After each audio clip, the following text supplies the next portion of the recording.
Your avoidant ex will come back if you do these two things right.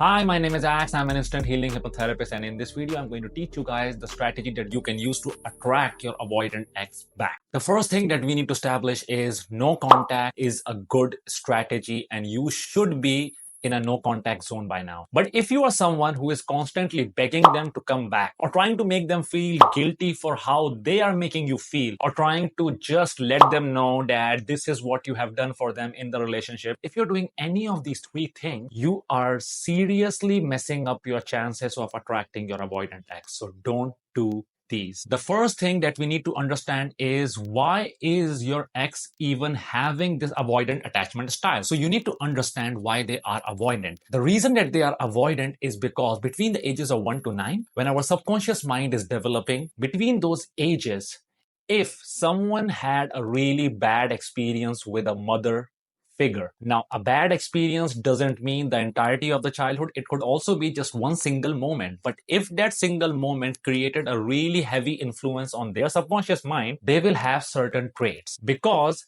a mother at a subconscious level helps a child develop three important traits. Number one is expression of love, empathy, and creativity. Now, if these three traits are underdeveloped or overdeveloped, so they can either be in excess or in deficit, and they can result in a person becoming really avoidant in relationships. So they probably have some kind of mother wound associated with them. Now, the worst part is that if you are still watching this video and you really want them back, there are high chances that you have an anxious attachment style. Now, putting avoidant attachment style and anxious attachment style into a mix can be an extremely toxic situation, because a person with anxious attachment style will constantly want to chase the person who has avoidant attachment style, and the avoidant attachment style person will constantly keep running. Then you also need to understand, why do you or you might have an anxious attachment style. Now, the reason you might have an anxious attachment style is because between the ages of 1 to 9, you might have had a bad experience with a father figure in your life. Or there might be one single moment. So there is a direct connection with your father figure, because between the ages of 1 to 9, a father helps a child develop traits such as self-confidence, self-esteem, self-respect, self-worth, and sense of identity. Now, if the relationship with the father wasn't great, or even if there was one single moment, these 5 traits would either be in excess or in deficit. As a result, you wouldn't know your own self-worth, and you would be chasing people who do not value you, such as your avoidant ex. So the more you have this anxious attachment style, the more you are pushing your avoidant ex away. And we need to change that. So the first thing that we need to work on is healing your anxious attachment style. The moment you heal your anxious attachment style, you're changing the entire equation. Because once you heal your anxious attachment style, the 5 traits that are associated with the father wound, which is self-esteem, self-worth, self-respect, self-confidence, and sense of identity, will be restored, and you will finally realize what your worth is. And if you realize your worth is, you'll understand what you bring to the table, and you wouldn't be chasing them anymore. That creates really healthy relationship dynamics. So the first thing is healing yourself. And while you are healing yourself, you have to do one of the most important things. That is, you have to forgive your avoidant ex. Now, why do you need to forgive your avoidant ex? Once you forgive your avoidant ex, it subconsciously changes your approach towards the entire relationship. And I have seen several people fix their entire relationship just by forgiving their partner for making them feel whatever that partner made them feel. So you need to forgive them. Now, if you believe in law of resonance, you're going to realize that you attract what you can resonate with. So if you're holding on to all this resentment for your partner, you're going to attract that into your reality. And based on law of vibration, you attract what you vibrate. So if you still haven't forgiven your avoidant ex, you're attracting your avoidant ex by showing them that you have resentment for them. So your avoidant ex will also show you resentment. Now, according to law of vibration, you attract what you feel inside, right? So if you are feeling resentment towards your partner, you're not going to attract them. Your vibration is communicating with their vibration, and it's like, hey, I'm still mad at you. Do you want to come back? Hell no, they are not going to come back. And one of the most important reasons why you should forgive is because it's going to subconsciously transform the way that you speak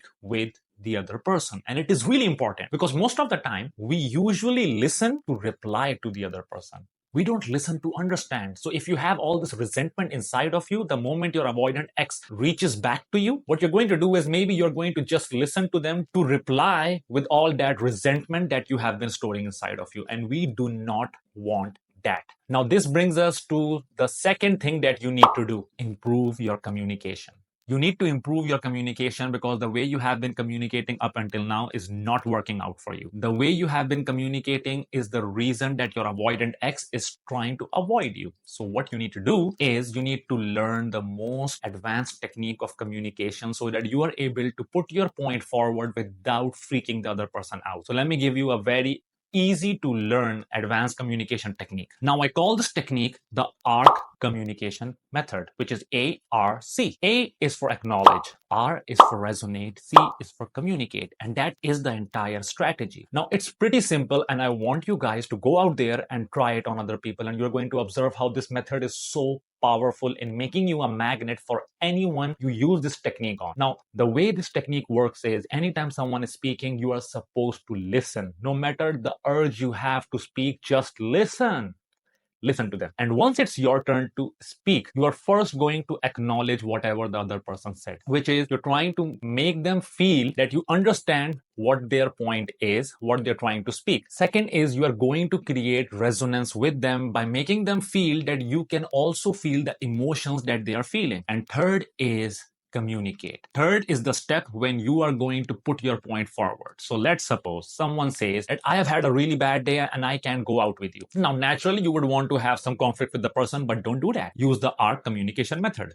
Acknowledge. Acknowledge can be something along the lines of, hey, I understand you have had a really long day and you are quite tired by now, and obviously you do not want to go out. You acknowledged. How do you resonate? I totally feel you. And if I was in your place and I had a really tough day, I wouldn't want to go out. So I totally understand you. You have acknowledged, you have created resonance. Now you communicate your point. I just wanted to give you some quality time with me. And I really thought, it would be really nice if we could hang out, but it's totally fine if you do not want to. Now, if you see, this method is extremely powerful. What you're doing is you are letting the other person's subconscious mind feel acknowledged. You're creating resonance. So once you start creating resonance, the other person's guards just go down because they feel like, all right, this person understands me. This person knows what I feel and they can feel the same. So that creates the subconscious bond. And then you are communicating something that is completely against their point of view or their point, but it makes your point go across easily. So practice this method as much as you can on different people if you want to master it. Now, these are the two things you need to do. You need to heal your subconscious mind and you need to learn your communication method before you even try to interact with your avoidant ex. And I'm telling you, if you do these two things, you will be able to attract your avoidant ex because once they see the improvement inside of you, they're going to desire you. And if you want to fast track like everything, these two steps, you can just fast track them. And the way to do that is this. Hi, I am Axe, an instant healing hypnotherapist. I have developed a 15 days instant healing program. In these 15 days, I will teach you how to understand your subconscious mind map and patterns to identify your relationship blockages. Then using instant healing hypnosis, I will teach you how to instantly heal any toxic recurring patterns, trauma bond, depression, anxiety, PTSD, or any form of physical pain in less than 3 minutes. As a bonus, I will be giving you my special conversational hypnosis method that will make you an instant magnet for anyone in less than 1 minute. Book your free mini therapy session with me by clicking the link to my website in the description below, and let's discuss how we can completely transform your life.